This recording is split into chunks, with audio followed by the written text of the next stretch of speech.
Olá, meu nome é Marcos Carvalho Lopes e esse é o podcast Filosofia Pop. Esse é o nosso episódio número 123. Recebemos o filósofo e escritor Douglas Rodrigues Barros para uma conversa sobre Achille Mbembe. Fechamos o episódio de hoje com duas canções do Botafala, Preconceito e Africar. O Filosofia Pop é um podcast que aborda a filosofia como parte da cultura. A cada 15 dias, sempre às segundas-feiras, a gente vai estar aqui para continuar essa conversa com vocês. Intercalando com nossos episódios normais, de quando em quando, vamos trazer episódios com entrevistas temáticas especiais. O podcast Filosofia Pop está presente em outros canais da internet. Você pode encontrar os episódios, mais textos e informações no site filosofiapop.com.br. Temos também um canal no YouTube, perfil no Twitter e página no Facebook. No Instagram, nosso perfil é podcast Filosofia Pop, tudo junto.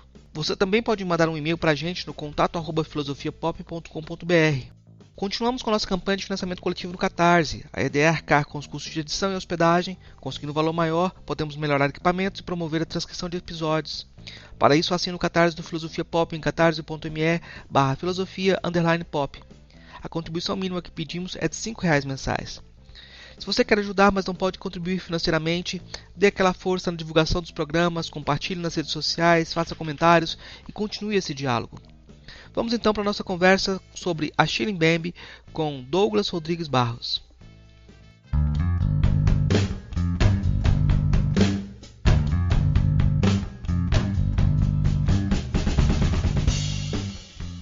Douglas Rodrigues Barros é escritor, doutor em Ética e Filosofia Política pela Unifesp, editor-chefe da Lavra Palavra e autor dos livros Lugar de Negro, Lugar de Branco, Esboço para uma Crítica Metafísica Racial e Racismo. A conversa de hoje começou com uma pergunta para o Douglas sobre uma citação do Achille Mbembe em que ele fala que o negro é constantemente produzido e essa produção é feita aferindo a ele uma raça, submetendo o seu corpo a uma ideia de raça e a partir da ideia de raça a uma condição de degradação ontológica. Eu pedi para o Douglas comentar sobre essa citação e a partir daí continuamos nossa conversa. Eu vou dizer em rápidas palavras aí o significado que o pensamento do Mbembe tem na minha avaliação, na minha modesta avaliação. Em primeiro lugar, é um pensamento vivíssimo, né? Segue as trilhas abertas de uma crítica negra que tem início com Dubois, com Fanon, e ele tem uma ousadia muito interessante, porque ele funda um olhar que vai até as raízes da sociedade moderna, mas não só, porque senão ele cairia numa espécie de sociologismo. O interessante no pensamento do Mbembe, e aqui para nós, é que ele tenta fazer esse mergulho na tentativa de descoberta do significante racial, por isso que esse trecho de uma ontologia degradada tem muito a ver com o aspecto, com a forma como ele vai abarcar o problema da racialidade, porque ao fazer esse mergulho até as raízes da sociedade moderna, ele vai fazer isso utilizando um arsenal filosófico. Isso faz com que ele se pergunte, há uma razão negra? Veja, a partir do momento que ele pensa um logos, que não é aquele logos ataviado à grande tradição ocidental, e se ele aceita esse predicativo negro, ele também constrói um discurso, uma linguagem. Se a gente admitir que há uma razão negra, a gente está falando da construção de um discurso, da construção de uma linguagem, da construção de uma visão de mundo que foi sufocada justamente pela invisibilidade colonial. Mas como pensar isso, né? E daí que ele formula algo incrível, que é a razão negra nasce da recusa e da aceitação diante de uma encruzilhada. Em primeiro lugar, uma recusa de ser este negro da colonização, esse negro falado, dito e estabelecido por uma literatura, uma vasta literatura, sobretudo europeia, que vai dizer o que esse negro é. Então, é uma recusa de ser esse negro da colonização, que é um animal que não fala, é um animal que não tem sentimento. Mas, por outro lado, a aceitação de ser negro. mas como condição de verdade. Então você tem, por um lado, na análise do Mbembe, a construção da ideia de uma razão negra, que, por um lado, nega a forma discursiva colonial sobre o negro, mas, por outro lado, não elimina do seu horizonte a aceitação de ser negro. Mas esse negro que aparece aí é uma condição de verdade, já que diz... E por que ele é uma condição de verdade? Esse negro pensado do ponto de vista daquele que foi racializado. Ele é uma condição de verdade porque ele diz a verdade sobre os processos que ergueram a sociedade. Então ele diz para nós, ele ilumina para nós, quando a gente pesquisa a construção do significante negro, quando a gente pesquisa a racialidade, o que a gente está pesquisando é, na verdade, os processos que ergueram a sociedade moderna. E quando a gente entende os processos que ergueram a sociedade moderna, a gente entende o presente e, portanto, a gente consegue pensar sobre o futuro. Daí que a gente pode pensar, há uma razão negra que nasce quando aquele tratado como animal, ele fala.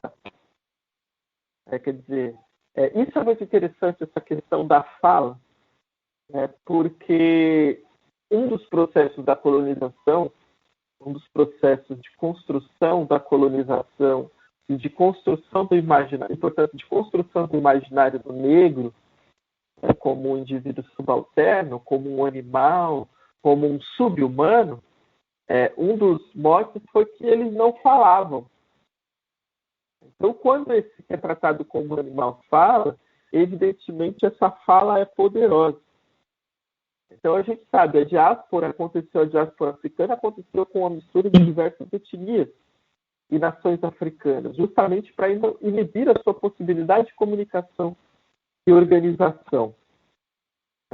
Veja, qual é o primeiro processo em que sai uma fala do subalterno? Quer dizer, falar uma mesma língua. O primeiro processo em que isso se dá nas colônias é no Haiti.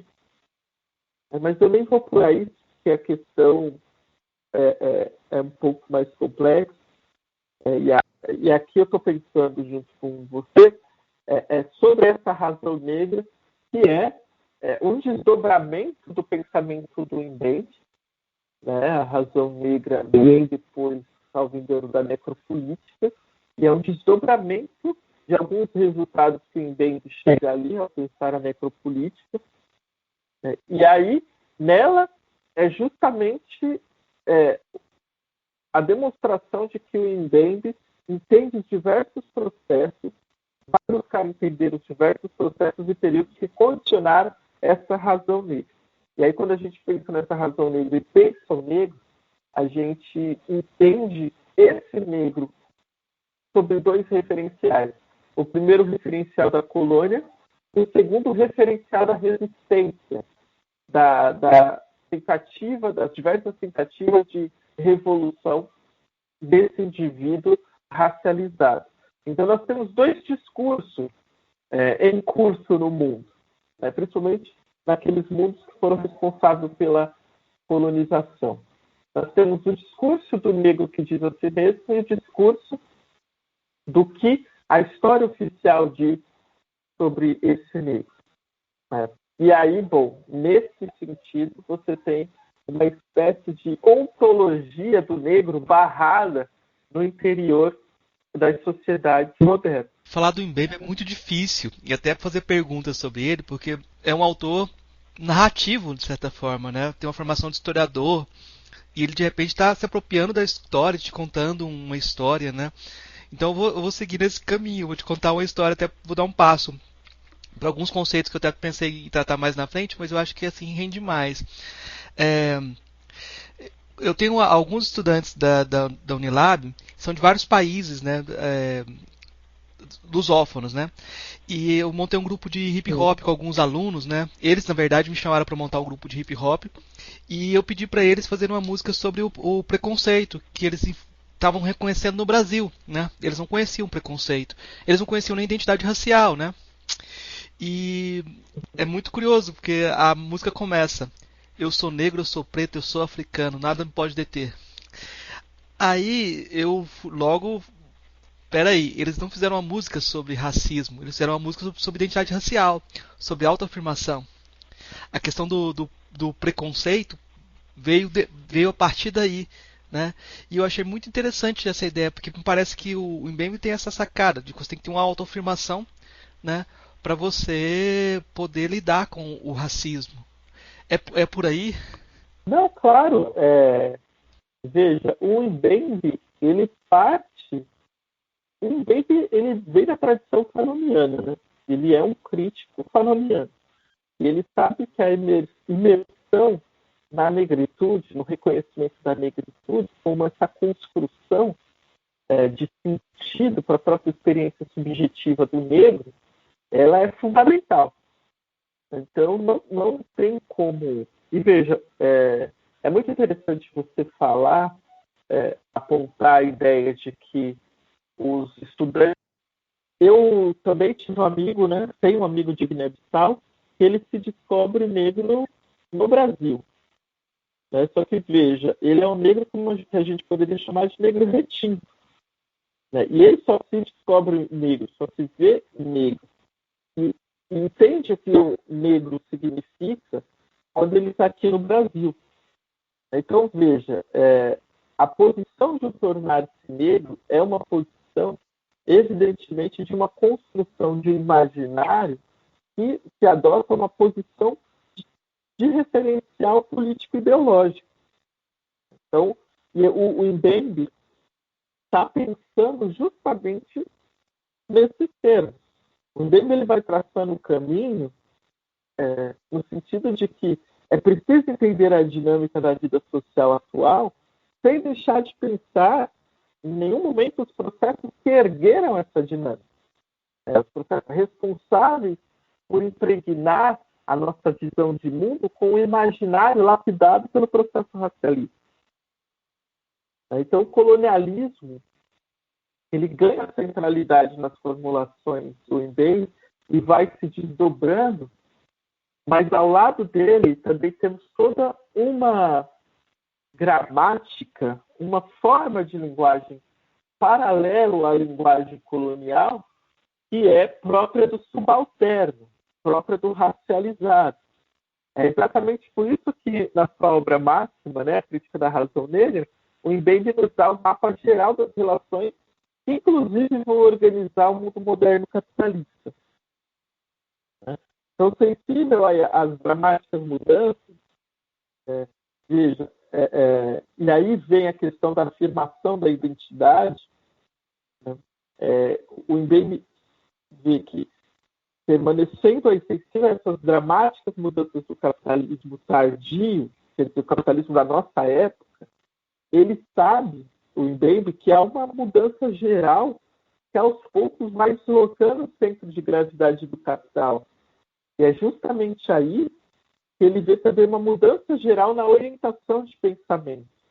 Isso vai abrir possibilidades para uma crítica que nasce na periferia. Uma crítica que veja essa necessidade de contrapor o discurso hegemônico com o discurso desse que foi racializado. Aliás, inclusive, ele parece apostar que na periferia está o ponto de vista privilegiado para uma crítica radical e aguda, né, a esses processos. Então, como ele tece o caminho no interior da sua obra? Em primeiro lugar, ele pensa isso do ponto de vista daquele que é tido no discurso colonial como alguém que não pensa. E, para tanto, para fazer isso, ele precisa estabelecer, ele precisa refletir como se organizou os grandes significantes que condicionam a visão racial do mundo. E o primeiro é o significante raça e o segundo o significante negro. E mais, como no interior da Europa, esse significante raça e negro, eles operaram como sinônimos. E é a partir disso que o Mbembe abre caminho para que a gente entenda o que compõe as formas embrionárias de organização social da modernidade. Isso é um esforço também que ele lega do próprio Fanon, como a gente vem conversando. Né? Quer dizer, essa organização desse embrionário da modernidade, ela é transversal às construções e conquistas também da sociedade contemporânea. E aí você lembrou muito bem da forma historiográfica, né, a forma narrativa como ele aborda as questões. Veja, a partir do nosso momento presente, Mbembe vai chegar à conclusão de que, se por um lado o negro permanece nadificado, invisibilizado, por outro lado, a ideia de raça permanece ligada às grandes catástrofes do século passado, dos séculos passados e dos nossos dias. E aí, com isso, ele vai demonstrar a dinâmica do ideário que vai tornar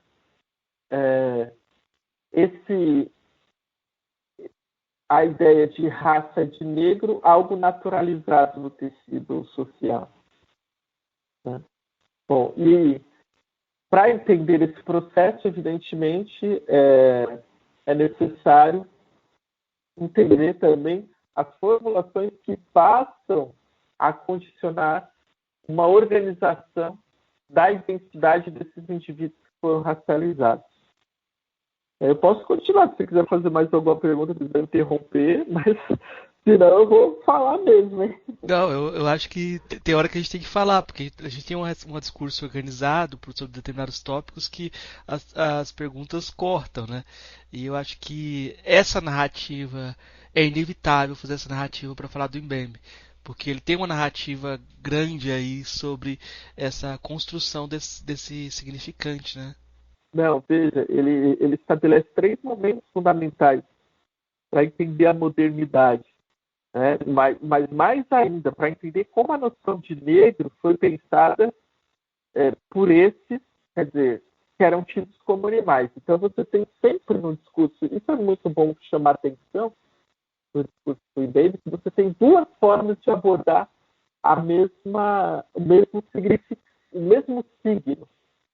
O mesmo signo de negro. Você tem, por um lado, a forma como a colônia diz o negro, e você tem, por um lado, a forma como o negro diz si mesmo. Isso é algo que vai cortar de uma ponta a outra a análise que o Mbembe faz.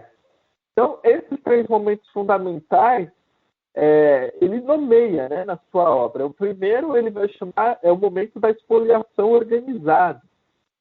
É o primeiro momento que essa expoliação organizada ela é baseada no tráfico atlântico. Né? É uma expoliação que vai do século XV ao século XIX. Esse é o primeiro momento. O segundo momento corresponde àquilo que ele chama de o nascimento da escrita. O que é o nascimento da escrita? O nascimento da escrita foi a possibilidade de organização da linguagem comum entre os escravos trazidos de África para os países que eram colônias, os estados colônias. Né? Vai ter início essa escrita no final do século XVIII. Trata-se de uma linguagem que ela é articulada pelo próprio negro. E aqui o negro quer se entender, quer construir a sua língua e a sua visão de mundo. Então, a gente tem uma disputa de signo, uma disputa de significante e uma disputa de epistemologia. E a partir disso, a partir dessa disputa é onde vai se reivindicar o estatuto de sujeito que o negro impõe, que o negro reivindica. É a partir disso que a gente tem os marcos históricos das revoltas. Esse é o segundo momento. O terceiro momento é o início do século XXI. É o nosso. Trata-se da globalização dos mercados e da privatização do mundo social, que são organizados sob a égide do neoliberalismo. E a partir do entendimento dessa dinâmica global, Mbembe passa a entender também a possibilidade da metamorfose da noção de raça. E como a reorganização do racismo configura uma invisibilização das reais condições que promovem a crise atual e a invisibilização da violência. Isso é muito interessante porque isso vai explicar, por exemplo, casos como o do George Floyd, para citar um famoso. Né? Quer dizer, o que o Mbembe está falando é o seguinte: os conflitos raciais eles se acirram, em primeiro lugar, porque se oculta a raiz colonial e a permanência da colonialidade no tecido social das sociedades contemporâneas. A racialidade, ela organiza a forma como os dispositivos jurídicos serão organizados socialmente nessas mesmas sociedades. E, por fim, a racialidade organiza a divisão do mundo, a ideia de raça organiza a divisão do mundo entre humanos e subhumanos. Então, aqueles que estão sob a égide da racialidade, aqueles que são racializados, eles são indivíduos considerados cidadãos de segunda ordem. Isso é interessante porque, quando se fala em indivíduos considerados cidadãos de segunda ordem, você pensa em indivíduos que são invisibilizados do espaço de organização geral da vida social, indivíduos que não têm lugar na esfera de produção da vida social e que podem ser mortos.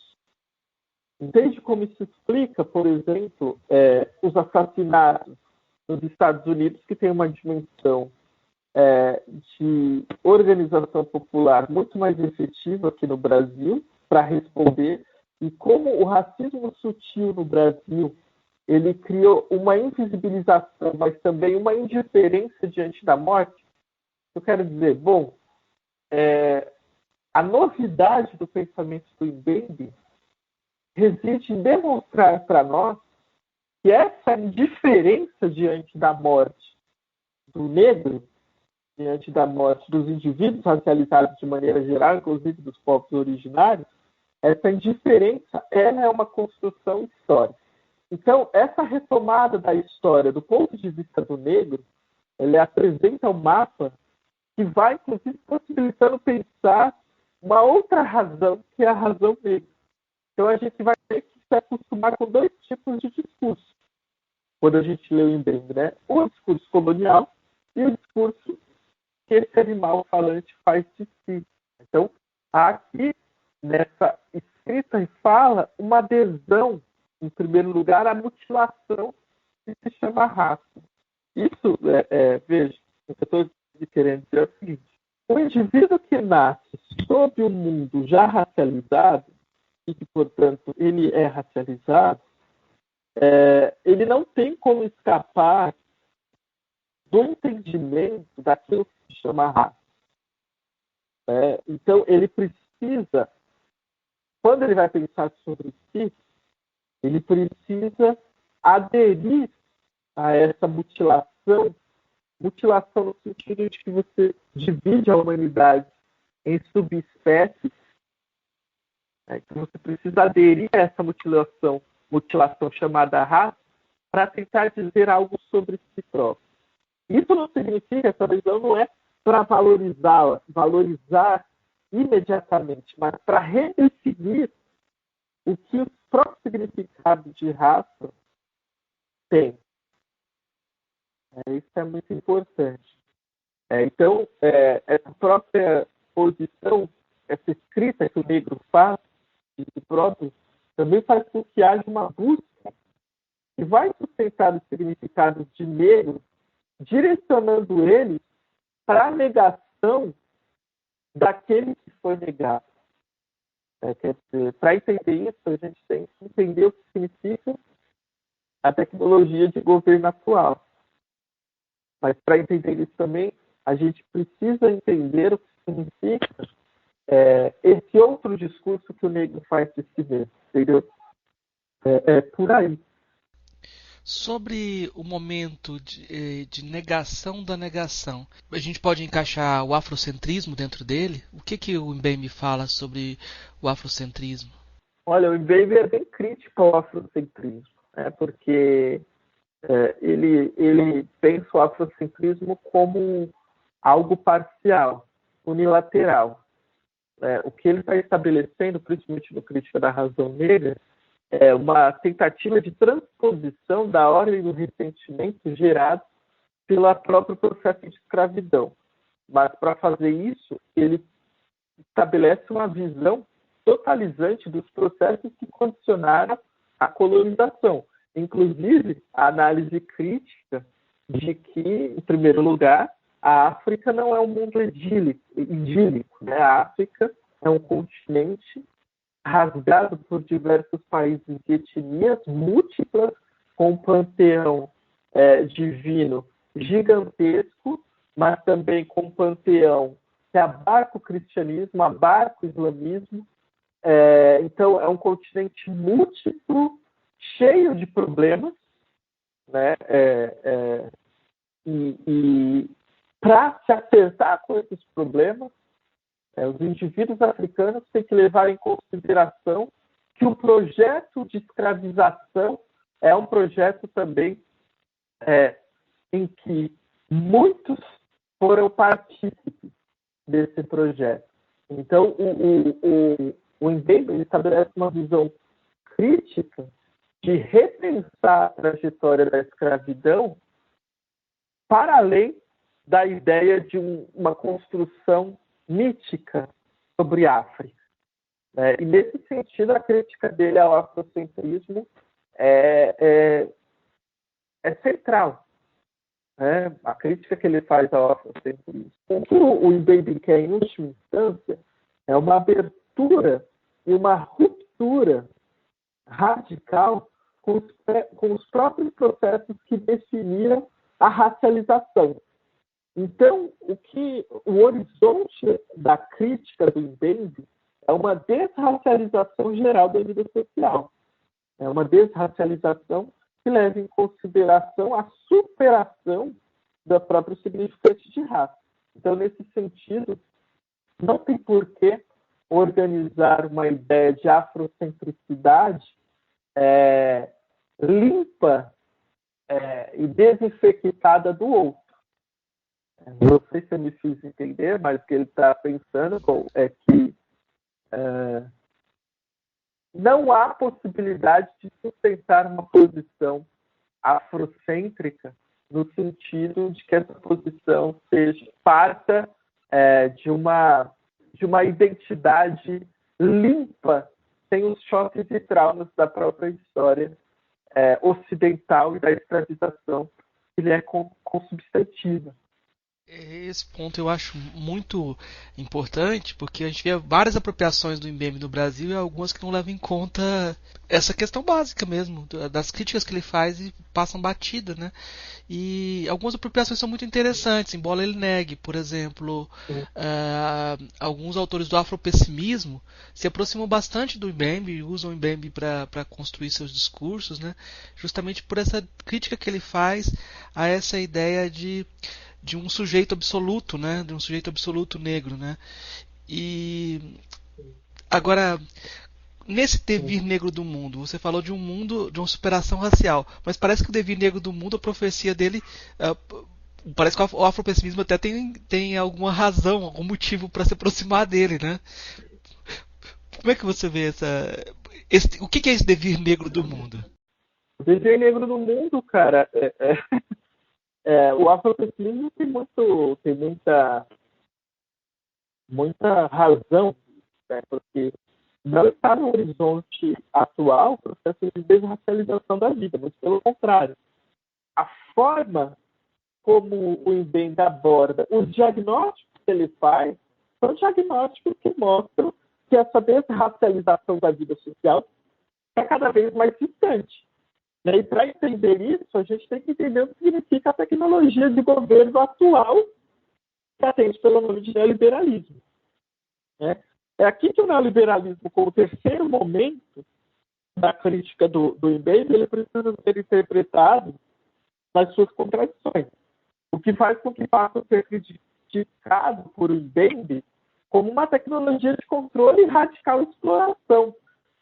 Então, aqui é óbvio, o Mbembe está pensando junto com a crítica da economia política, ele vai conseguir capturar a dimensão reducionista da vida proposta pelo neoliberalismo, ataviado à ideia de racialização e construção étnica do mundo e divisão entre sub-homens e uma sub-humanidade. Então, para ele, o neoliberalismo transforma toda a esfera da vida em objeto mercadológico.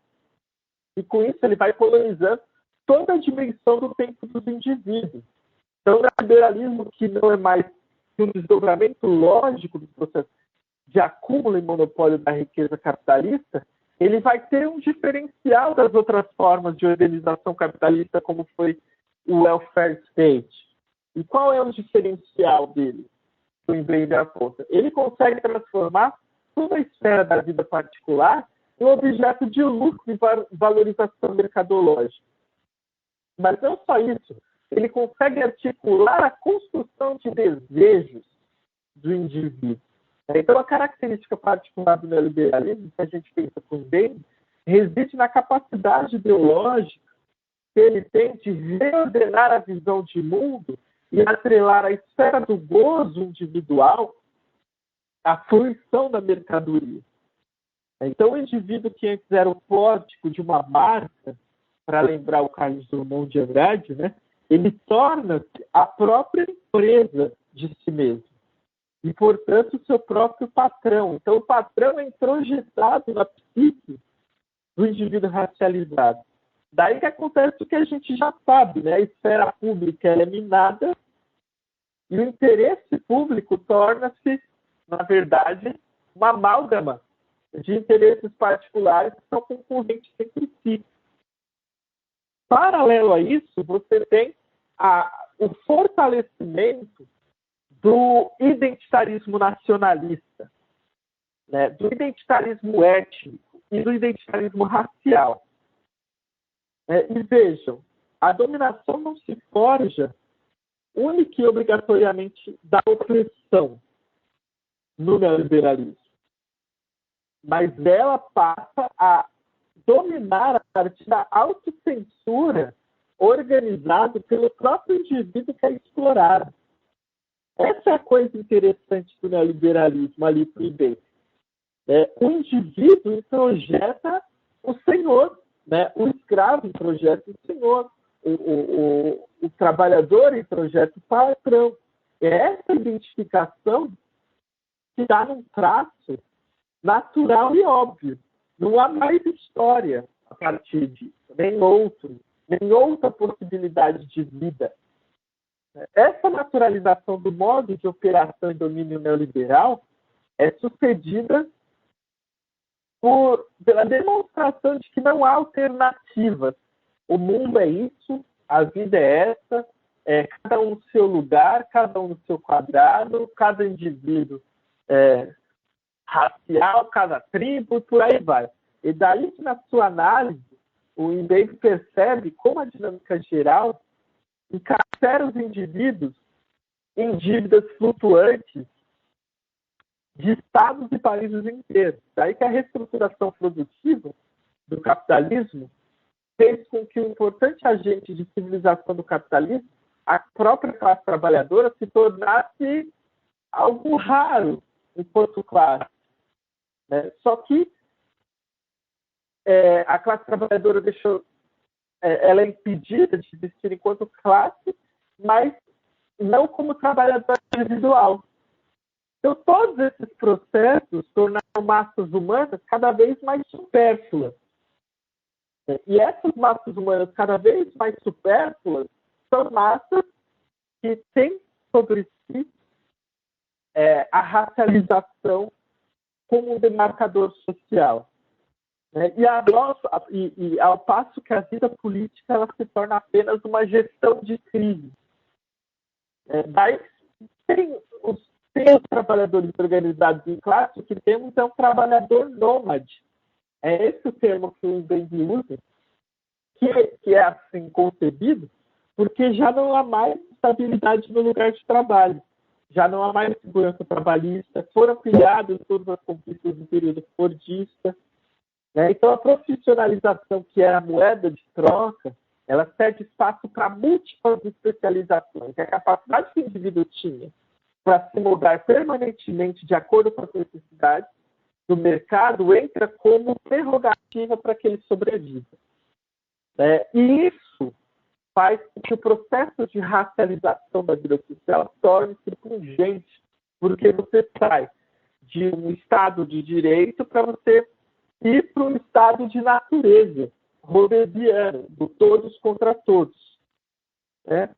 Mas ainda há diversos traços aí desse quadro. Esse é o dever negro no mundo, viu, Marcos? É aqui que o Mbembe, a partir dessa análise, que o Mbembe começa a pensar, olha, esse processo de superexploração do trabalho, de semi-escravização do trabalho, é um processo de dever negro no mundo. E como que isso está acontecendo? Por exemplo, o indivíduo ele vai se acomodar às estratégias de organização da vida pessoal e tenta tornar rentável aquilo que antes era gratuito. É uma constante mobilização do indivíduo como chefe de si que explora todos os momentos da sua existência.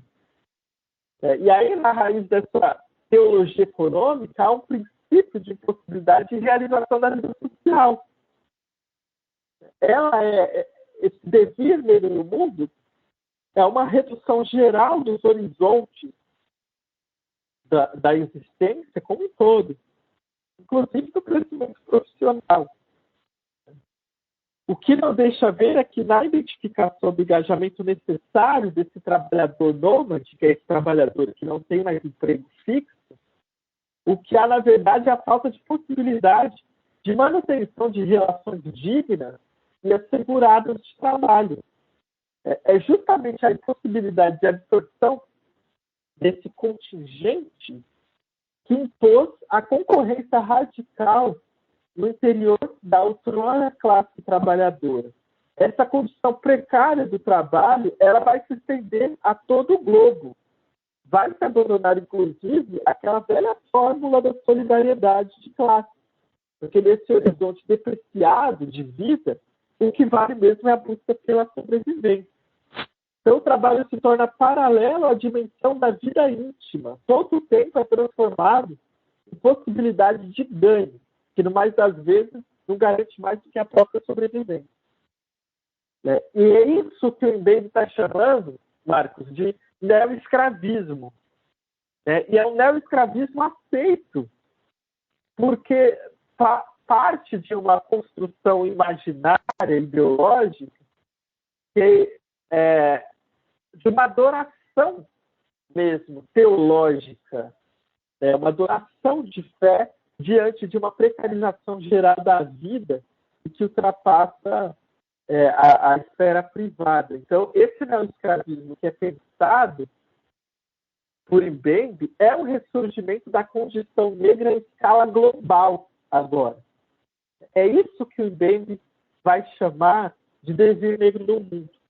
Quer dizer, na desestruturação do mundo do trabalho, na pilhagem das conquistas sociais, o que se vê de maneira crescente é o aprofundamento da miséria, a escalada do trabalho precário e superexploratório, semi-escravista, e a contínua acumulação primitiva, que vai sempre exigir uma operação de guerra focada nos indivíduos racializados, em estado de sítio permanente como organização estatal.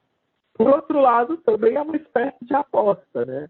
Que é o que vai acontecer se grande parte da humanidade viver essa condição negra. De acordo com as dinâmicas e contradições desses significantes, negro e raça, existe a possibilidade, pelo menos fica meio no horizonte, desse dever negro no mundo ser respondido pelos explorados com uma transformação radical da sociedade global. E aí há uma espécie ali eu não vejo que o IBEM tem um tom absolutamente pessimista. Ele pensa nas possibilidades de transformação dessa desestruturação geral da vida social. Agora, o desvio negro do mundo, aquilo que ele chama de desvio negro do mundo, é essa tentativa de expropriação radical, uma exploração desse exército de indivíduos que se tornaram indispensáveis e que já não tem mais como ser absorvidos. E por isso é daí que vem todo o trabalho de vigília, de vigilância da polícia global. Então, toda a sofisticação dos controles estatais é colocada às ordens da dinâmica da contra-insurgência permanente. É por isso que nós vivemos um estado de sítio. O que o Bailey mostra é que não só todas as esferas da vida privada foram pilhadas, como as da vida pública.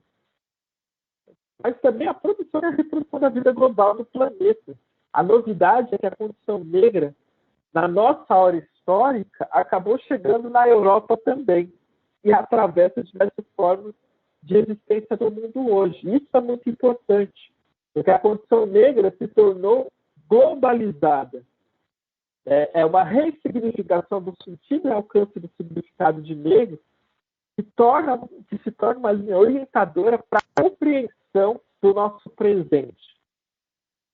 Então, veja, isso não é à toa, Marcos. Não é à toa, porque o Mbembe, através do seu esforço crítico, deduz que o significante negro e raça, primeiro, nunca foram elementos fixos, eles sempre fizeram parte de um encadeamento de coisas inacabadas, e é só pensando nessas questões que a gente entende o processo global de precarização. Então, o negro, ele é, sobretudo, uma construção político-ideológica, hora de controle, hora de subversão desses controles. Então, há uma lição importante nisso tudo, né? Primeiro que a raça, ela não se determina pela biologia. A raça se determina pela ideologia. O sentido fundamental da construção de negro sempre foi existencial e, portanto, político. Então, a investigação do Mbembe nos mostra como, ao pensar sobre o negro, a gente vai desnudando o caráter ambíguo e há um só tempo marcado pelas experiências históricas em que o significado negro expressa uma relação de exploração e dominação inédita na história da humanidade. Então, a dominação racial é a operação de controle que elimina do racializado sua humanidade. O próprio termo raça é uma série de experiências históricas dilacerantes. E também por isso raça e negro vão fazer parte de uma mesma, eu diria, incursão no horizonte de significados históricos do mundo moderno. Então, para finalizar, porque eu já falei demais, né? O que o Mbembe mostra é que o termo raça foi criado para justificar a aparição do negro como um corpo de exploração, produto de relações que vão engendrar o colonialismo como embrião do capitalismo. Mas o negro que é dito também se diz. E esse dizer, ele ergue uma fala, um logos, uma razão de significações que vão implodir os limites de significados dados por aqueles que o colonizaram e o animalizaram. É aqui que está a reviravolta e a construção da razão negra. O dever negro, se por um lado é essa radical expropriação, né, dos expropriados, exploração dos já explorados, com a adição da retirada de humanidade de um contingente populacional enorme, globalizado hoje, por outro também, o dever negro do mundo é essa potência de criação e de organização de um universal realmente existente, através, principalmente, da união dos subalternos, da união dos racializados, e a verdade estampada na sua voz, na sua fala, na sua ação política. Agora a gente tem que ver se isso vai se consolidar. Parece o mais novo boletim do Hotel Beira do Abismo, né? É uma forma de, de interpretar. Vou fazer outra pergunta também nesse sentido também. Eu tô trazendo um monte de polêmica, mas eu acho que é importante, assim, né? Vou te perguntar algo sobre africanidades, né? Geralmente o pessoal vai colocar o Mbembe dentro da estante da filosofia africana, né? E ele mesmo disse que quando perguntaram sobre a africanidade, ele nunca viu nada que fosse especificamente o africano desse que justificasse esse termo, africanidade. E de certa forma, se você for olhar na narrativa que ele constrói, a gente tem um grande problema de comodificação, de transformação em commodities dessas identidades também parciais. Como é que você vê essa questão da africanidade dentro do Mbembe? Olha só, você tem hoje, em alguns países africanos, África do Sul, sobretudo, mais Camarões, você tem uma pletora de pensadores, de críticos, filósofos, que estão pensando a partir do ponto de vista da periferia, do capitalismo.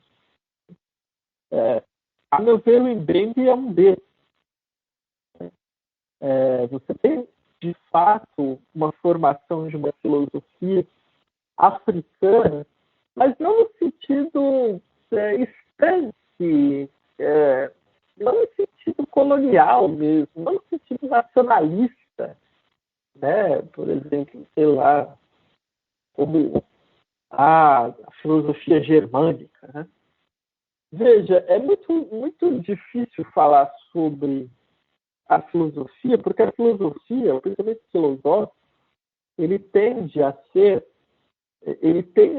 a partir de experiências intelectuais particulares, dados uma certa situação, tempo histórico e conjuntura, mas o exercício da filosofia, a própria possibilidade de emergência do pensamento filosófico é ultrapassar o dado imediato do seu nascimento. Né? Quer dizer, o próprio esforço da filosofia é sair do particular e se efetivar como um universal concreto e efetivo que pode ser pensado em qualquer lugar do mundo. Né? Então, nesse sentido, há muita confusão geral quando se fala de localidade da filosofia. Isso, para mim, tem mais a ver com commodity. Você usou um termo muito interessante. Isso tem mais a ver, para mim, com construção de departamento para disputar linhas de crédito e financiamento de pesquisa. Né? Mas, do ponto de vista da crítica filosófica, a filosofia, desde o seu nascimento, ela é anticomunitária. Por mais que Sócrates fosse grego, o alcance do pensamento de Sócrates não se limita à Grécia. Então, veja, a experiência filosófica, ela própria tende à universalidade. Bom, mas você, na verdade, a sua pergunta foi outra. Foi o que o Mbembe, como o Mbembe se encaixa nisso. Olha, eu vou ser bem sincero para você, Marcos. Eu acho o seguinte, é necessário, de fato, a gente pensar que a experiência filosófica, ela é uma experiência que ultrapassa o limite da nacionalidade. Ponto. Né? Agora, é muito interessante levar em consideração também que aquilo que se hegemonicamente foi conhecido como filosofia faz parte de uma experiência muito particularizada e identitária da Europa. Né? Você tem algo identitário na Europa que inclusive vai virar tema filosófico, né? A partir aí de Hegel, né? Quando ele fala lá na história da filosofia que só os germanos cristãos conheceram a liberdade, o que você tem ali é a inauguração de um pensamento identitário europeu que resguarda a ideia de razão aos limites nacionalistas e as fronteiras europeias. Eu tenho uma crítica radical a isso, evidentemente. Também vários outros pensadores têm uma crítica radical a isso, porque a dimensão da razão, da construção racional, de sentido diante do real, ela não se atavia a fronteiras nacionais. Como eu já disse e reafirmo, a filosofia não é antinacionalista. Ela pode até servir para o panteão orgulhoso estatal, mas o seu alcance excede os limites dessa particularidade. Nesse sentido, o Mbembe, para mim, é aquele que faz um esforço gigantesco de compreensão do pensamento africano, mas em um grau de elevada abertura à experiência filosófica globalizada do mundo atual. Então, você vê o Mbembe discutindo com todo mundo. Você vê o Mbembe discutindo com Foucault, com Hegel, você vê o Mbembe discutindo com Marx nas entrelinhas. Então, e ao mesmo tempo você vê o Mbembe discutindo com Bulaga, com Mudimbe, com outros críticos, com Marcian Tuvá, com outros críticos ali da África. Então, veja, por um lado, eu defendo a ideia de que devemos realmente pensar, levar em consideração o pensamento, a filosofia africana. Isso é fundamental. E por que é fundamental, Marcos? Porque evita diversos fetichismos. Quando a gente lê, por exemplo, Marcian Tuvá e vê como ele aborda a questão da universalidade, fazendo um diálogo crítico direto com os alemães, você começa a pensar, nossa, mas os africanos a África e os africanos não é um mundo à parte do mundo moderno. Muito pelo contrário, o mundo moderno só se ergueu a partir da África. Então, essa ideia de um particularismo, ela é boa só como commodity mesmo, mas para o pensamento crítico reflexivo, para responder o que nós devemos responder hoje, para tentar superar esse mundo devastado por crises e pandemias, a gente vai ter que dialogar globalmente os nossos problemas e tentar soluções que ultrapassem esse fetiche da nacionalização, da etnofilia, essas coisas todas. Não sei, eu acho que minha resposta foi mais polêmica do que sua pergunta. Eu acho que a gente está num caminho promissor. Mas eu vou te fazer outra pergunta essa é a pergunta de mais de milhões de dólares, porque eu acho que é a pergunta que todo mundo que está com essas questões ligadas a questões raciais precisa tratar dessa questão no Brasil. Assim como meus alunos precisaram se afirmar negros para lidar com racismo no Brasil, a gente precisa de alguma identidade racial, né? Dentro desse jogo político mesmo. E como construir essa identidade racial para o Mbembe? Eu digo isso que é uma questão importante porque, por exemplo, o Antônio Apiá, né, aqui no Brasil o pessoal já jogou ele pela janela logo no primeiro livro porque ele não deu espaço para a identidade racial. E ele mesmo admite isso, que ele errou no livro dele por não ter dado espaço para a identidade racial positiva. Há um espaço para a identidade racial positiva no Mbembe? A minha avaliação da obra do Mbembe é que há uma preocupação com a ideia de construção da identidade. Ele não usa o termo identidade mesmo, né? Ele está pensando, na verdade, na construção do imaginário, né? Da construção do discurso e da linguagem, da gramática que é utilizada pelo negro. Nesse sentido, assim como Fanon, por ser da escola do Fanon, nesse sentido, ele está pensando, de fato, de fato, essa identidade positiva. Diga. Deixa eu só lembrar o comentário que você... Eu vi numa entrevista você usou esse exemplo que eu acho interessante aqui, o exemplo do James Baldwin, quando ele diz eu não sou seu negro. É o mesmo caminho? Exato. Ele passa por aí. Você tem um outro discurso que o negro faz sobre si mesmo, que é essa contraposição a essa ideia de negro posta pelo registro colonial. Né? Quer dizer, você tem uma ideia de negro que carrega complexos de inferioridade, de subhumanidade, de não subjetivação, que é organizado pelo discurso colonial, que é organizado pelo imaginário e pela indústria cultural. Né? Que é aquele negro do Anhabão Banana, que é aquele negro estereotipado, idiota, que é o negro da novela dos anos 90 da Rede Globo. Que é o negro. E você tem um outro discurso sobre o negro, que é aquele que o negro diz sobre si mesmo. Quer dizer, quem sou eu diante de um mundo racializado? Para o Mbembe é inescapável fazer essa questão. Né? É inescapável não levar em consideração a construção de uma identidade. Só que isso é importante levar em consideração, porque, como eu disse, o Mbembe vem da tradição do Fanon.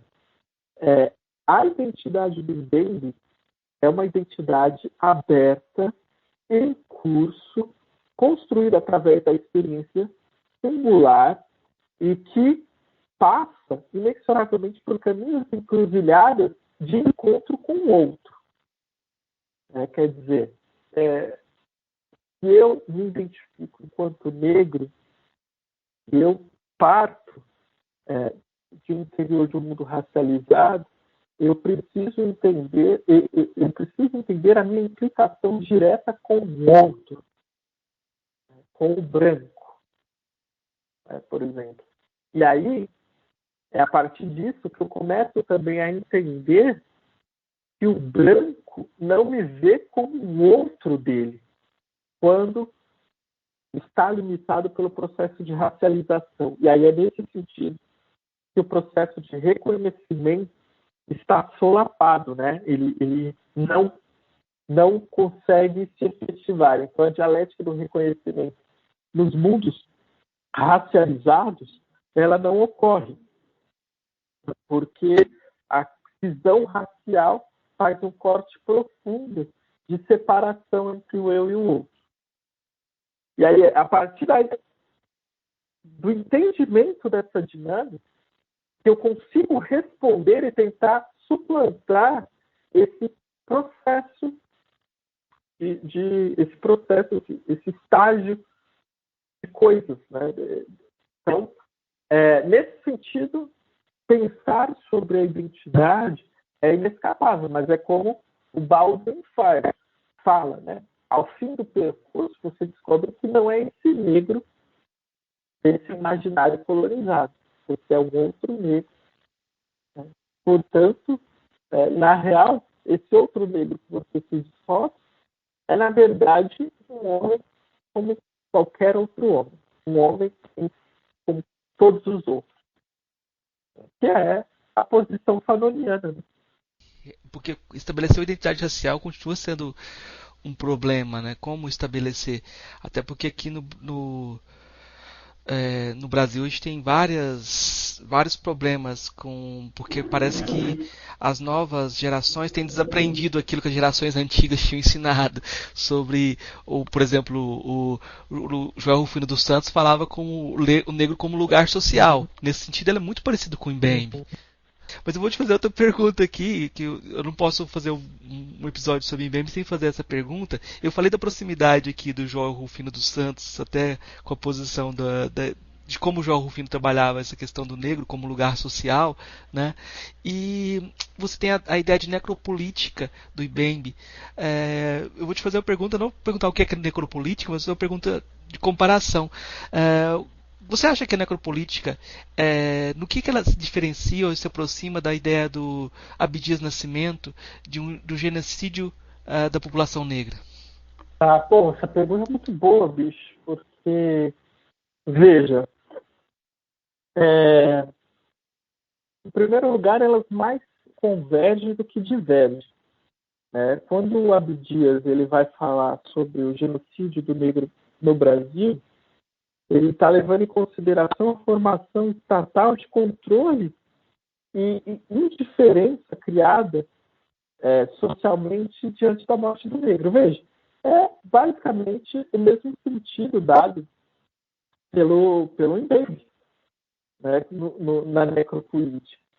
O alcance da necropolítica talvez tenha um resultado maior, porque o Mbembe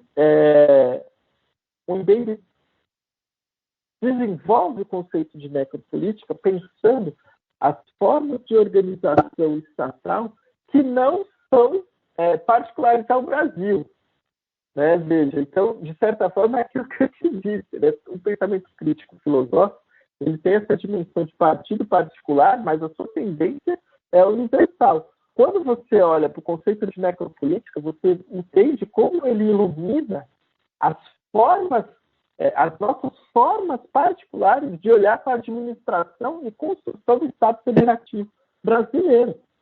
Né? Então, essa a grande contribuição da necropolítica de iluminar, né, de uma maneira radical, as formas de dominação que foram naturalizadas. Né? Enquanto o Abdias parte da ideia de genocídio, a ideia de genocídio é a ideia de extirpação, né, daqueles não absorvidos. Só que o Mbembe vai além nesse processo. Ele fala, olha, há uma extirpação dos não absorvidos, mas que funciona como um modo naturalizado de organização da vida social. Nesse sentido, quer dizer, e veja, o que o Abdias, talvez, né, falando assim de maneira bem vasta, não tenha se dado conta é que a própria forma de organização do Estado, das formas de pensar economicamente, os processos econômicos, elas são formas eivadas do controle da indiferenciação, da indiferença diante da morte dos indivíduos racializados. Quer dizer, o Estado é um dispositivo geral dessa construção da indiferença diante da morte, e a morte resulta como um controle próprio do Estado sobre si mesmo, sobre as forças atuantes e divergentes, e a posição policial de contra-insurgência permanente. Então, as similaridades são muitas, né, mas talvez a novidade aí do Mbembe é que, com o conceito de necropolítica, a gente não precisa falar só de uma experiência brasileira. A gente consegue falar das experiências coloniais mundo afora, inclusive da dramática experiência atual dos palestinos hoje. Quando o Mbembe está pensando no devir negro no mundo também, ele não está pensando na epiderme. Ele está pensando na construção social desse negro. E quem são os negros hoje? Quem é o protótipo da condição negra colonial? Os palestinos. É isso que talvez seja o caráter assim, fundamental do pensamento do Mbembe. Resgatando algo que Kabengele Munanga já falou, o negro é uma construção social. Não, é complicado. Quando eu entrevistei a Elisa Larkin Nascimento, eu comentei sobre essa proximidade da necropolítica, mas eu falei para ela que eu achava que o Abdias tinha uma vantagem porque ele tinha o quilombismo como complementar e a atuação política efetiva dele, né? Então eu acho que tinha essa contraparte positiva. Eu só comento, eu acho sim que essas aproximações são muito importantes para a gente resgatar esses autores para um debate contemporâneo e usar eles como ferramentas para contextualizar, né? Aí eu vou te perguntar sobre outra coisa também, sobre o afropolitanismo, né? Também dentro do projeto que eu tenho ainda de outra forma, que o Bota Fala, que é um projeto de hip hop, né? A gente estava fazendo uma canção e o pessoal estava fazendo um refrão assim, me leva de volta para a África. Eu fiquei, não, por favor. De novo não, a gente precisa mudar. Assim, essa ideia de leva tá muito batida. É, vamos pensar diferente. O Guimarães Rosa falava que o sertão estava em toda parte. A gente pode repensar isso daí. Aí o menino pegou e colocou no verso, um dos estudantes colocou assim: África em todo lugar, inventamos a nossa aqui, né? E a gente modificou depois toda a ideia e a ideia virou um Africar. Ao invés de me leva para a África, me leva para Africar. A gente transformou esse retorno como um verbo, já que a África estava em todo lugar. E aí eu vou te perguntar, o que seria esse afropolitanismo, um cosmopolitismo negro? Cara, veja, todas essas apostas elas são muito interessantes, né? A construção, eu acho que um dos aspectos interessantes para pensar o Mbembe, o Fanon também, Neuza Santos, é saber que o negro torna-se.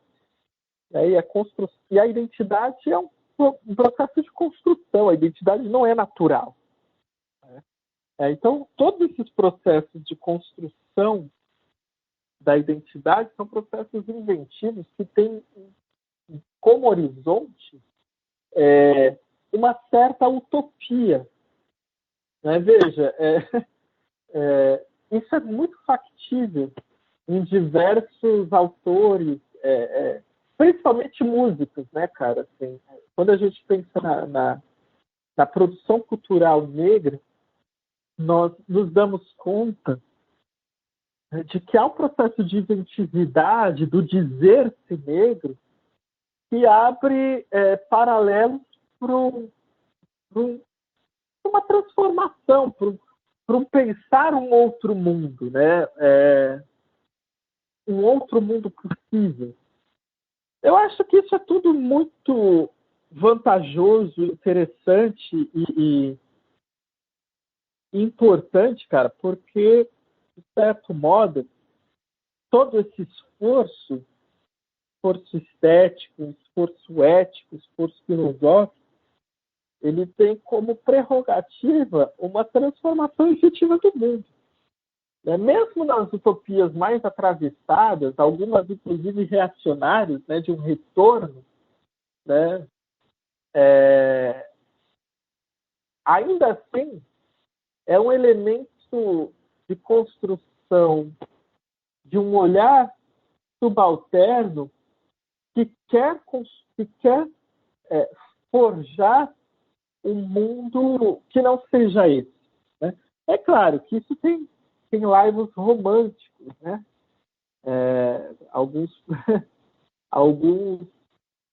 Algumas contradições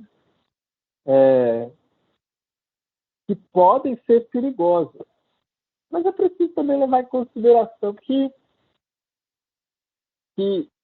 na nossa crítica, que esse processo de construção inventiva dessa identidade fugidia também aponta ter uma dimensão, eu não queria usar esse termo, mas vou acabar usando, progressista. Né? Eu acho que é bom levar em consideração isso. Agora, tem uma anedota, né? Eu faço parte do movimento negro, você deve saber, e há uma espécie de um canto, né? Um grito de guerra no movimento negro, que é: se Palmares não existe mais, faremos Palmares de novo. Não sei se você reconhece esse canto. E aí, um dia, eu reunido lá com o pessoal do movimento negro, eu falei o seguinte: gente, vamos mudar isso aí. Vamos falar, olha, se Palmares não existe mais, faremos uma nova Palmares, e não uma Palmares de novo. Sabe? Isso muda tudo. Só que não cabia na rima, ficava, inclusive, muito ruim. Então eu fui derrotado nessa tentativa de mudança do canto. Nesses sentidos criativos, é muito nessa mesma canção que os meninos fizeram, que o grupo fez, eles queriam colocar algo sobre o Black Lives Matter lá, e eu achei que a música era dançante. Eu falei, não cabe, né? Não cabe colocar vidas negras importam numa música dançante. Aí é claro que eles colocaram lá assim, ó, criatividade não pode faltar, é ela que nos faz sobreviver. Tipo, complementaram, criaram esse verso e colocaram dentro, né? Mas eu acho interessante e polêmico todas essas utopias, porque o Binaivanga Wainaina, por exemplo, ele fala que ele não era afropolitanista, ele era panafricanista. Ele, porque ele identificava nisso até uma comodificação também.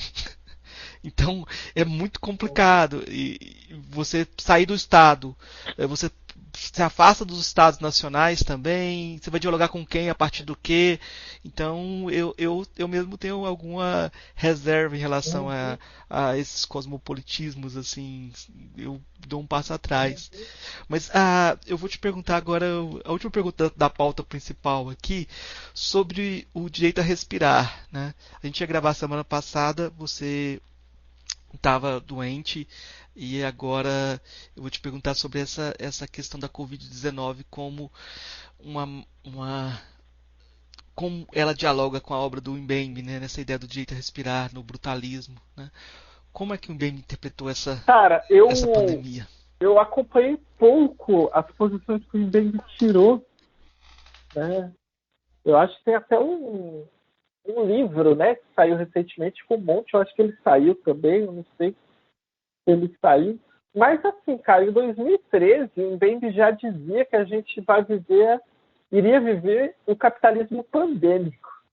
Ele fala isso com todas as letras, viu? Algo que eu acho assim, uma profecia, sabe? Ele fala, olha, nós vamos viver um fenômeno agora que vai ser o capitalismo pandêmico, né? Que é esse capitalismo fim de linha, assim. Então, veja, para mim, o direito de respirar, quando a gente fala isso, quando a gente tem isso como horizonte, significa que todos os horizontes acabaram, né, bicho? Assim, a gente já não tem. É a mesma linha do Black Lives Matter. Eu sou, inclusive, já que você gosta de polêmica, deixe-me te dizer. Eu tenho críticas enormes ao Black Lives Matter. Eu acho que a formulação Vida Negras Importa, ela é uma formulação de uma vida nua, né, no sentido do Agamben mesmo. Quer dizer, se você precisa dizer que vidas negras importam, significa que não importam, né, se é necessário criar esse jargão, elas não importam, só que quando você cria o jargão dizendo que elas importam, na verdade você oculta que elas não importam. Qual seria a posição dos Panteras Negras diante desse logotipo? Eles iriam dizer, olha, vidas negras no atual sistema de construção de vida social não importam. Não importam. Elas não vão importar, é preciso mudar esse sistema. Então, a própria formulação de vidas negras importam, a meu ver, já é acomodada, já é excessivamente legalista, né, apostando nos processos de judicialização, mas, ao mesmo tempo, o que a gente vê diante da brutalidade policial é uma resposta massiva da população estadunidense, que, no entanto, não ganha corpo político. A minha suspeita, a minha crítica também se faz baseado nisso. Quer dizer, até em que grau de medida o quebra-quebra não faz parte da contabilização da gestão administrativa dos conflitos. Como fazer com que a gente saia dessa posição meramente de resistência e passa para construir um corpo orgânico, político, daqueles que não têm voz. Então, eu tenho críticas, assim, sem levar em consideração que eu acho realmente excessivamente reformista e bem comportado o Black Lives Matter. Né? Quando eu vejo o símile dele no Brasil, né, eu faço as mesmas críticas. Né? Acabei falando mais coisas até do que a sua pergunta enfocava. Mas, veja, quando a gente fala no direito de respirar, é porque já não tem mais direito nenhum. Já acabou. Isso é muito doido. Eu acho que nós precisamos superar de maneira urgente a dicotomia opressão-resistência. Precisamos sair desse paradigma Foucaultiano, né, de opressão e resistência. Precisamos dar um passo além de organização de um corpo político que lute pela tomada do poder mesmo. Aí você me deu até um mote para um comentário, assim. Eu já vi um texto em que o BM fala que era preciso até voltar a Sartre, né? Deixar para lá Deleuze e Foucault e voltar um pouco ao Sartre. O que significaria isso? Faz sentido? Ou não? Não, eu acho que, bom, eu acho que o Sartre ele tem uma posição de engajamento em jogo e aposta que é muito importante, né? Assim, e ele aposta mesmo na efetivação de corpo político, de pensar organizativamente e isso como implicação direta do seu pensamento filosófico. Né? Não é só como algo distante do seu pensamento. Então, nesse sentido, eu acho que o Mbembe está certo. Voltar a Sartre é voltar a Fanon, né? Também. Esse diálogo interrompido até não tem. Exato. E mais do que tudo, o Mbembe é um dos neofanonianos, né? A gente tem toda uma geração aí que está sendo marcada por uma releitura de Fanon e Fanon sendo colocado no centro do debate, né? Então,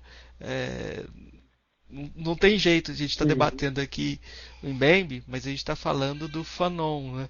Também. O Cornel West ele chega a dizer que na década de 60 foi construída uma possibilidade de uma consciência subalterna, uma consciência do terceiro mundo, e quem elaborou essa consciência foi Fanon e Paulo Freire. A gente, é muito curioso como ele escreveu isso em 93, 94 e passa batido pra gente. Ele estava escrevendo que a nossa consciência foi formada aqui e a gente não fez essa junção desses caras ainda. Talvez dê pra fazer alguma coisa ainda, né? Eu já estou jogando conversa fora aqui, Douglas, mas eu vou passar para nossas perguntas. Eu vou 3 perguntinhas rápidas que eu faço para todos os convidados e depois a gente passa para as indicações finais, então, tá? A primeira pergunta simples que a gente faz para todos os convidados é aquela: o que é filosofia? Rapaz, eu costumo definir a filosofia em 3.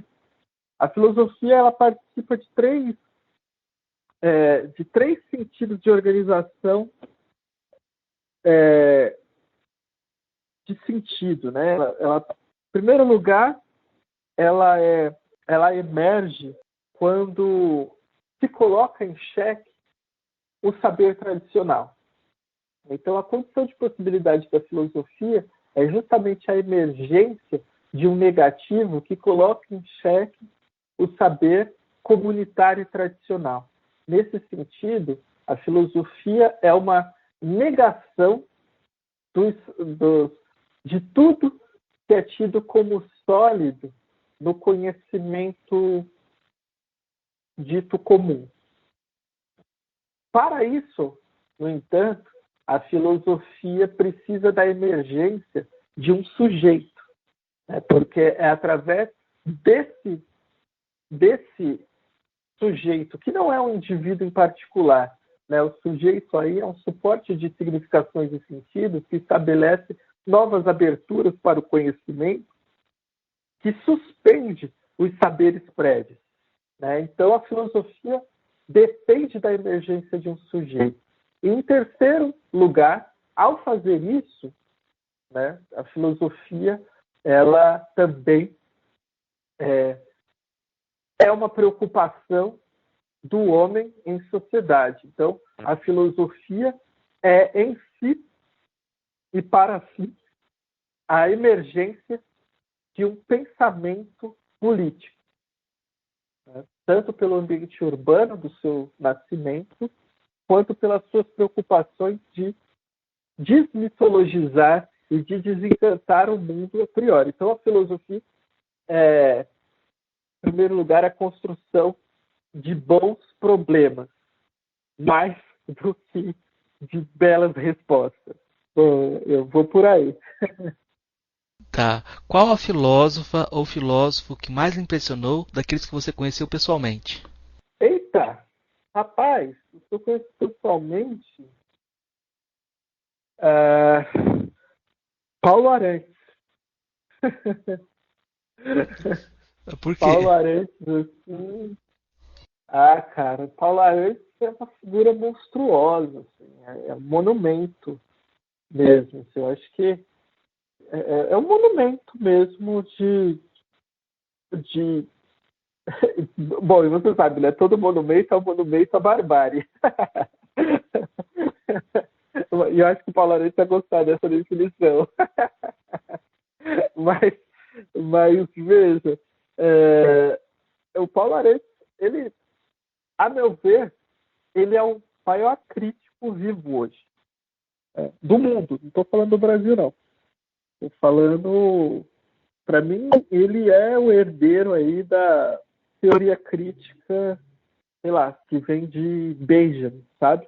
Então, cara, ele me impressionou de várias maneiras, né? Em primeiro lugar, porque ele é um ótimo prosista. Não sei se você já conversou com o Paulo, assim, no boteco. É uma coisa impressionante. Um ótimo narrador.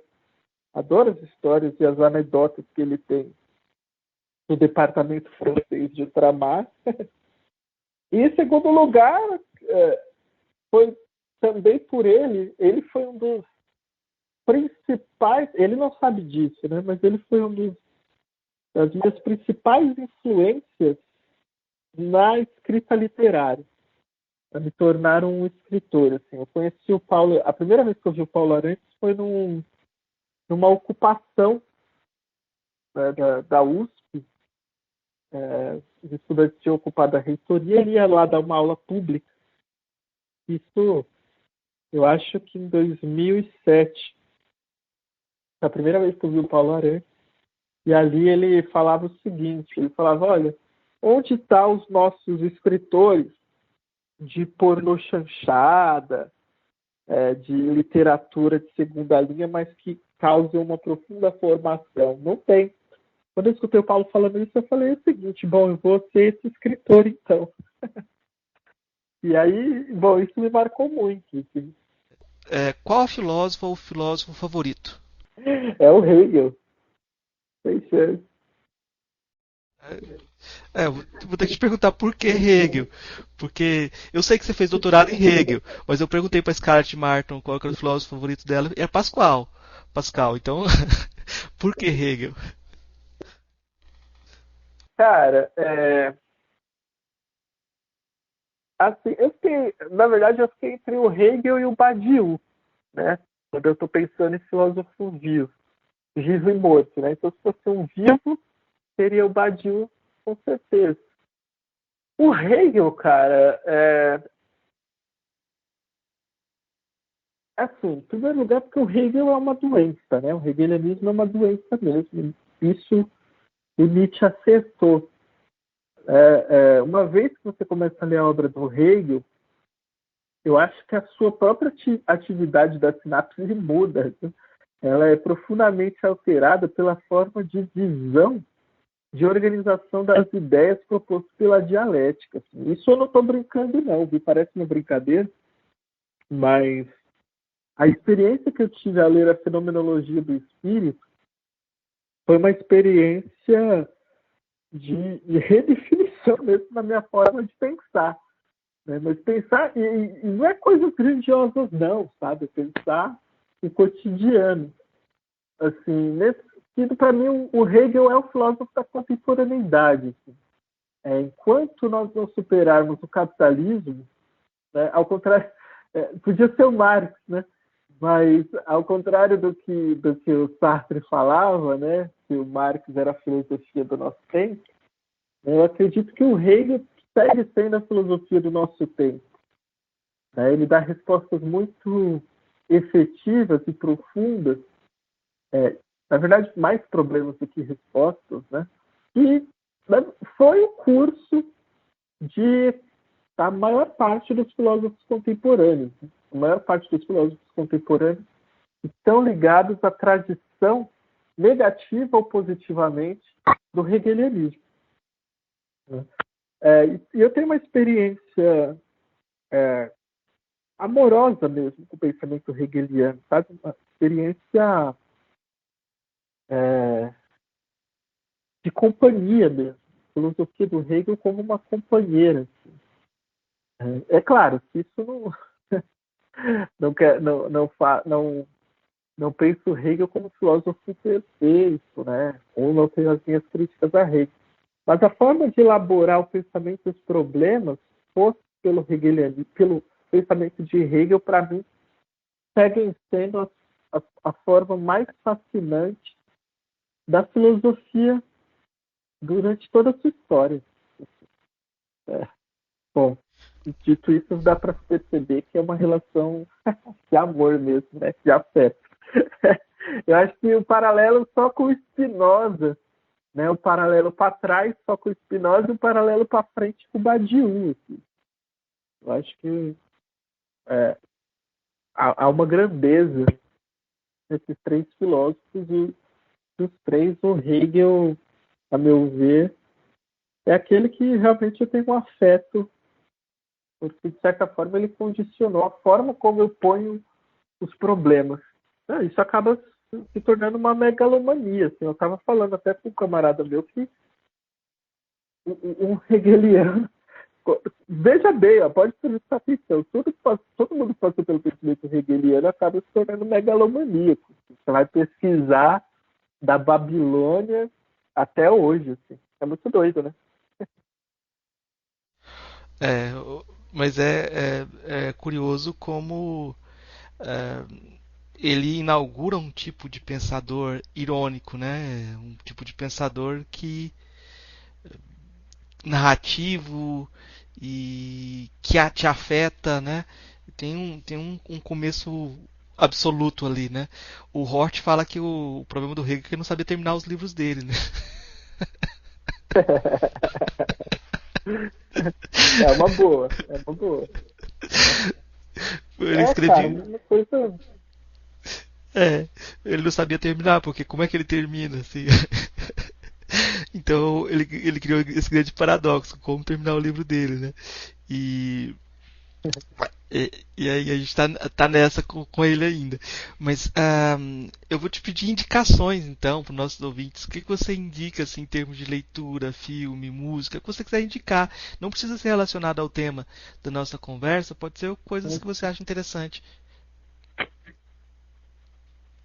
Cara, eu vou indicar um romance policial chamado New Things, né? Nova Coisa. É é absolutamente genial. Né? Escrito por um autor italiano chamado U Ming. Não é, o Ming é sem nome, né? Então um autor desconhecido. Mas faz parte de um coletivo italiano que é muito fascinante. Esse livro narra a história do jazz. É um livro ali dos anos 50, 60, 1970, em Berkeley, na Califórnia, Estados Unidos. Não, mentira, em Nova York. Então, e, cara, é fascinante. Assim, é um romance policial que vai abordar o jazz, Panteras Negras. Pô, é simplesmente genial, indico. Esse é o romance que eu indico.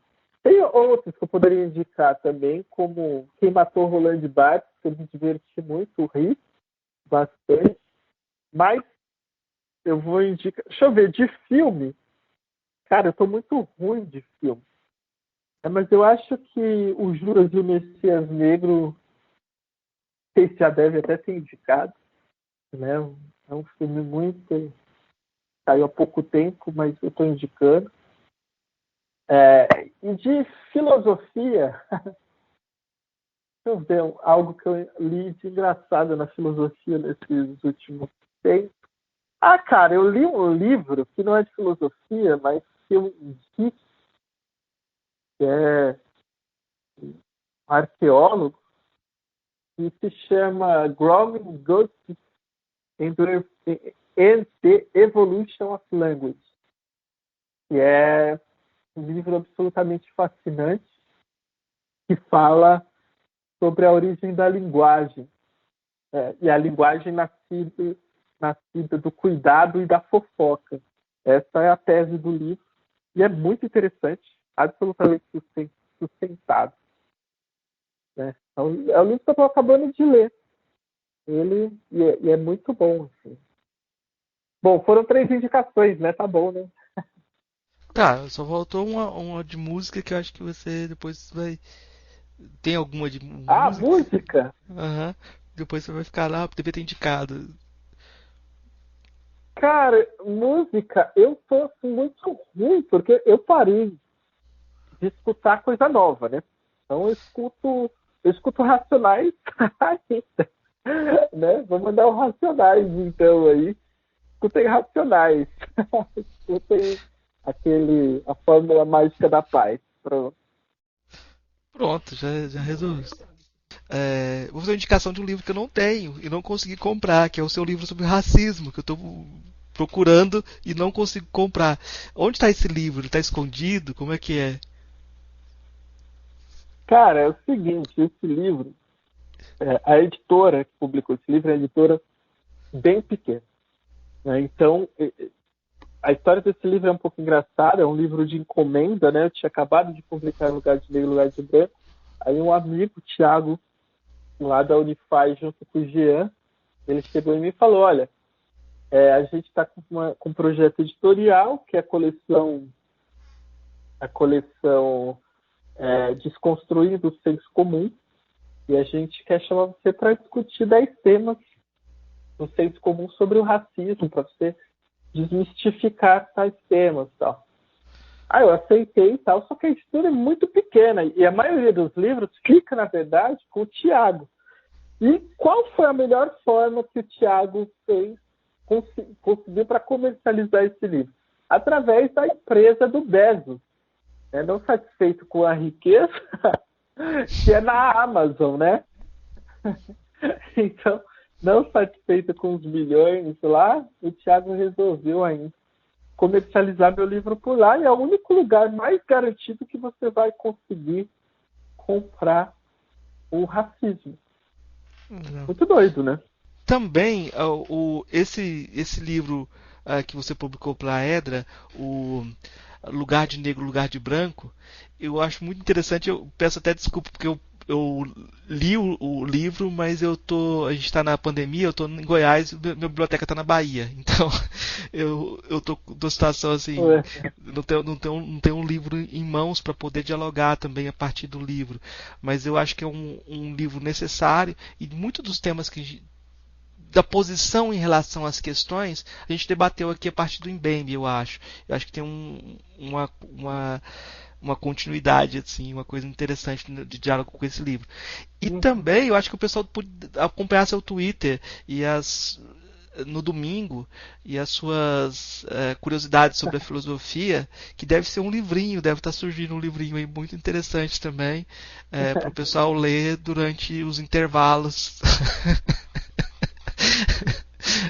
Cara, curiosidade da filosofia é engraçadinha, né? Engraçadinho. Não, eu acho que são se permitir escrever essas coisas, porque a gente tem uma coleção de anedotas sim sobre filósofos e eu acho que contar essas coisas fazem você tocar o dedo numa ferida muito importante, que é a fronteira também entre o biográfico e o autoral. Tem muitas coisas assim que são meio dogmas assim que o pessoal não gosta de tocar e eu acho muito interessante. Cara, mas é isso, esse negócio dessa cisão, né? O Brasil é muito careta, cara. Assim, eu acho que os nossos departamentos eles são muito caretas, né? Eu, eu, eu acho uma grande besteira essa separação, que é uma coisa de classe também, né? Vamos, vamos ser sinceros aqui, dizer que também, embora a classe não determine, não defina, né? Tudo, mas ela diz muito sobre as coisas. Eu acho que a filosofia no Brasil foi majoritariamente até aqui, até há pouco tempo, um espaço frequentado por uma classe média alta, né? Vamos, vamos pôr os pingos nos is, né? Eu acho que a popularização no sentido classista do termo da filosofia, ela ocorre com a entrada do PT no poder, né? E com essa explosão de universidades federais pelo projeto Reúne. Isso tem um impacto, né? Quer dizer, tenho curiosidade inútil da filosofia para você ler no Twitter falando coisas engraçadas sobre o filósofo, né? Sobre os filósofos. Então, sai um pouco desse panteão sagrado. E bocó, né, cara? Isso aí é baboseira, assim. Isso é algo nosso, viu, cara? Isso é algo nosso. Porque na França também não é assim, não, viu? Na França o negócio é bagunçado. A filosofia ela tem uma coisa escrachada, assim, do escracho. Você tem livros muito engraçados assinados por intelectuais, sabe? Assim. Então isso é algo, essa coisa rude, essa coisa noturna, lacônica, é coisa brasileira, mais brasileira do que qualquer outra coisa. Então eu queria deixar espaço para você dar seu recado final, divulgar o que você quiser divulgar. Bom, quero agradecer, viu? Para mim é um prazer, uma grande honra estar aqui. Quero agradecer os ouvintes também que irão ouvir esse podcast. Cara, estou muito feliz, contente de participar, ainda mais que você não acabou não falando, acabou sendo mais gente fina, acabou não falando que eu estava com Covid, né? Então, para mim, voltar e poder discutir todas essas ideias diante de um descalabro, isso para mim é muito importante, né? Isso, confesso que quando eu fiquei sabendo que eu estava contaminado, eu não saio nem de casa, bicho. Só para você ter uma ideia. Quando eu fiquei sabendo que eu estava com a doença, confesso que eu tive medo, né? Você olha os noticiários, é assustador o que está acontecendo. Então, ter saído, ter me curado junto com a minha companheira, que também ficou doente, e poder falar aqui, voltar a falar sobre esses temas que são tão importantes, para mim é um motivo de felicidade mesmo. Então, vou aproveitar para divulgar aí o curso do Hegel, né? Vou dar um curso do Hegel agora, Espectro de Hegel pelo Centro de Formação. O endereço é centrodeformação.com. E o curso do Hegel é basicamente tentando apresentar uma leitura introdutória ao pensamento do Hegel. As pessoas vivem me perguntando se alguém que nunca leu Hegel é indicado o curso. Principalmente que não leu, porque aí não tem os vícios já dos comentadores. É muito importante. Gostaria de fazer essa divulgação, então venham para o curso, se tiver interesse. E é isso. Em breve eu também irei publicar o livro Hegel e o Sentido do Político pelo Lavra Palavra, já está no frelo. Então é mais um, Marcos, para ir atrás. E é isso. Eu quero novamente deixar meus agradecimentos. É muito importante. Filosofia Pop eu já conheço de internet. É muito importante esse trabalho, Marcos. Quero parabenizá-lo também. E é nóis, bicho. Estou aberto aí. Quando você quiser me chamar de novo, já me autoconvido. Beleza? Yeah, this is Bota Fala. One more time. Brasil, África, não há preconceito. Eu sou negro, eu sou preto, eu sou africano, com muito orgulho. Na areca puliparano, mesmo que gente se fala não. Sempre cabeça erguida, vamos conquistar. Estudantes éramos levados para a Europa, trazidos para as Américas, usados como cobaia, trabalhando como escravo. Mas agora é a hora da nossa afirmação. Negro no poder, negro no poder. Porquê de tanto preconceito, porquê de tanta discriminação? Podemos ter a diferença na cultura ou na cor da pele, mas todos nós pertencemos a uma única raça, a raça humana. Para tu que és negro, tanto que não é racista, põe as mãos no ar e grita numa só voz. Não há preconceito, não há discriminação. Não há preconceito, não há discriminação. Podemos ter a diferença na cultura ou na cor, unidos pela história, somos todos iguais. Podemos ter a diferença na cultura ou na cor, unidos pela história, somos todos iguais. Podemos ter a diferença na cultura ou na cor, unidos pela história, somos todos iguais. Podemos ter a diferença na cultura ou na cor, unidos pela história, somos todos iguais. O racismo é mau, quem nega leva total. Eu sou africano, 100% black power, tipo Tina Turner, com uma voz gigante. Vem de São Tomé, pois aqui somos irmãos. Sinta a pressão desta pura mensagem. Arte, imaginação, sentido sem bandidagem. Lado nas costas, vamos abrir as portas, ignorando os preconceitos, firmando novos conceitos. Sincronia lusófona em terreno brasileiro, harmonia autêntica para o mundo inteiro. Clap, clap, batam as palmas, reflitam sobre o assunto. Não há discriminação, é esse o bom conteúdo. Ser negro é bom, transmito isso no som, independentemente da cor. Escutem bem esse louvor, repito aqui o refrão, deixa entrar no coração. Somos equipa de ação, prontos para a intervenção. Podemos ter a diferença na cultura ou na cor, unidos pela história, somos todos iguais. Podemos ter a diferença na cultura ou na cor, unidos pela história, somos todos iguais. Podemos ter a diferença na cultura ou na cor, unidos pela história, somos todos iguais. Podemos ter a diferença na cultura ou na cor, unidos pela história, somos todos iguais. Não viemos acorrentados em navios negreiros como no século passado, não. Chegamos aqui, de tênis, gravata, relógio no pulso, cabeça raspada. Sei lá, se isso é que chamam de civilização. Que cara é essa, bro? Sou diferente, sou. Pra frente eu vou. Qual é a parte da minha história você não entendeu? Por ser diferente não me faz teu inimigo.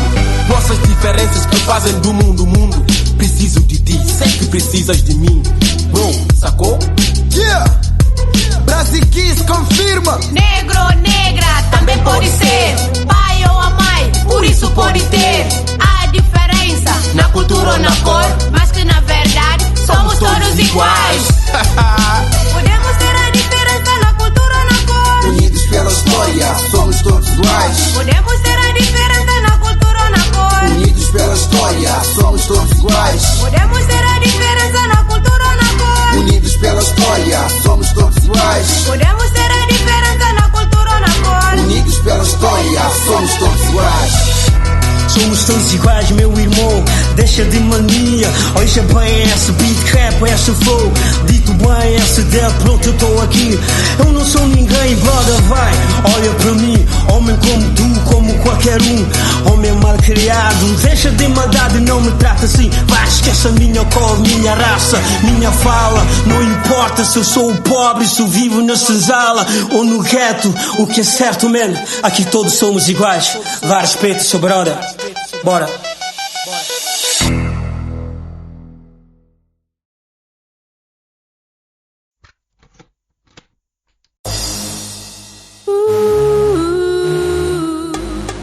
Lazinho com você. Me leva, me leva, me leva, me